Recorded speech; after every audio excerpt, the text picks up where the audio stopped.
bi ñu fi teg tey dafa di thème boo xamante ne dañ ne xale bu juddu ñu déclaré la ci état civil maanaam nga am kayitu judd donc muy thème boo xam ne bu am solo la bu am importance la parce que pays africain yëpp am nañ problème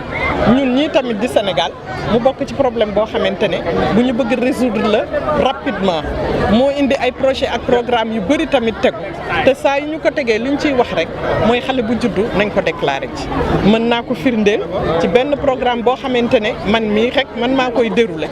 te dafa am ay conditionnalité te condition biñ ci njëkk a teg mooy pour nga mën kaa jëriñoo dëgg il faut que fu sa doom juddoo tamit nga dem déclaré ko boo xoolee ne xale bu ñu déclaré wul boo saytoo li ci ëpp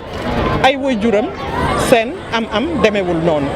moo indi accompagnement bii nag ñuy encouragé waat pour que nit ñooñu ñu mën ko def moo indi ñu di leen di jàppale tàggat leen puisque droit wu xale bu njëkk mooy boo juddoo ñu déclaré la. mënut a dox te mu am ay xale yoo xam ne boole ñu fi donc développement bi waruñu bàyyi benn xale ci pegg bi waruñu ci beddi benn xale te nag soo ko seetloo enquêtes yi wane nan ci kayit yi nguur gi taxawal que 600 000 enfants juróom benn téeméeri junni xale yoo xam ne dana waroon dugg école ñu ngi fi dugguñu école ñu ngi leen bàyyi lan la ñuy nekk ëllëg ci développement Sénégal naka la Sénégal développement Sénégal di amee njëriñ su fekkee lu ëpp 30 000 enfants ñu ngi nekk ci mbedd bi di yalwaan ñu leen di mettital di leen dóor di leen gaañ amuñu benn perspective